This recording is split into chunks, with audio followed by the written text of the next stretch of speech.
Well, Coach, Wednesday, how did it go today? Improvement,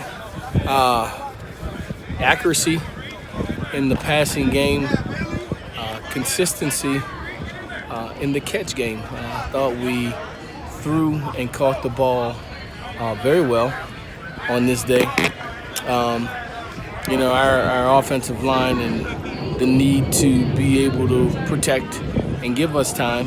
Not a high blitz team, although they apply pressure. They'll send as many as five, but their defensive line, especially those two guys inside, are really good players, and they just their presence itself creates problems for you because they can push the pocket and create issues for you. Um, we have to, in practice today,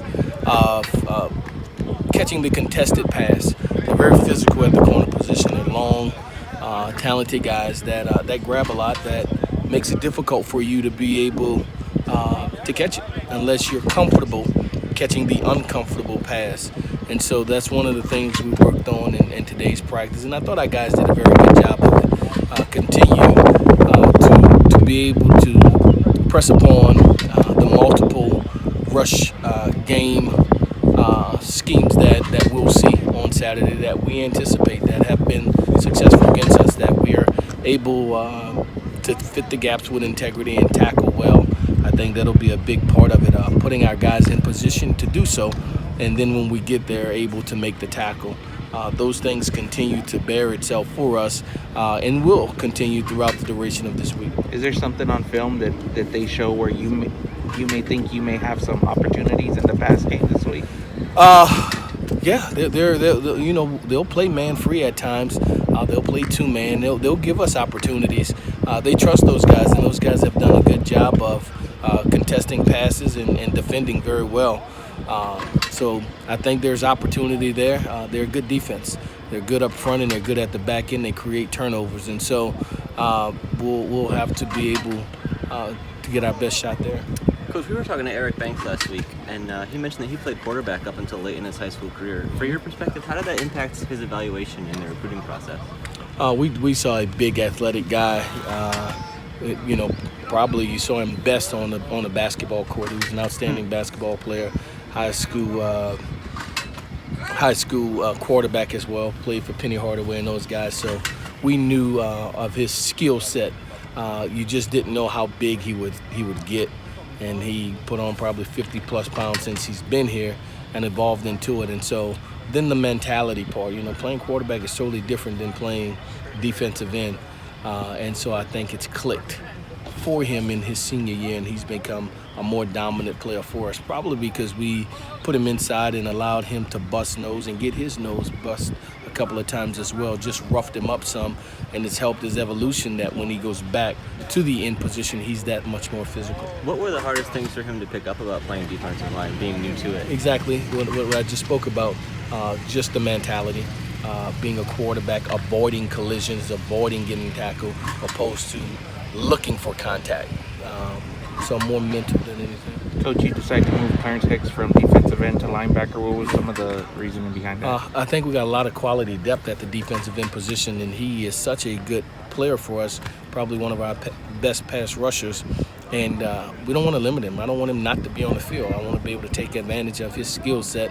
And so standing him up and taking a couple of steps back at a position that we think we can continue to get better at allows him to get to the field.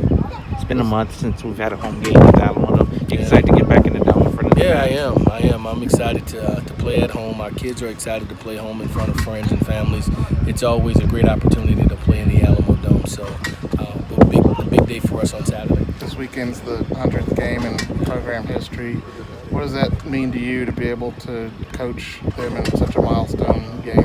Yeah, that we're making our way. That we're a young program, and 100 is a small number, but yet a big number for us with such a relative young program. So it's a big deal for us as we celebrate the 150th, right, of college football. We get our 100th game of our program. So a milestone for us, and it's just extremely humble to be a part of it.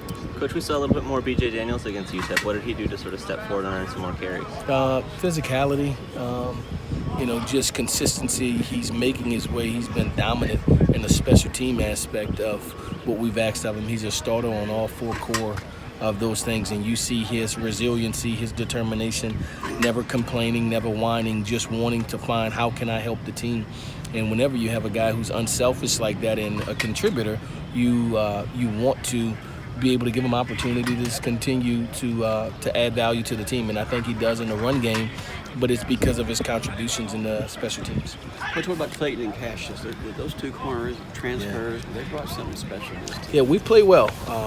I think we'll fix that. We'll find our biggest challenge this week. They got a couple of guys. They got 3 guys out there that are pretty legit, and so we'll have our work cut out for us. Those guys they're eager. We didn't put our best foot forward against this team last year.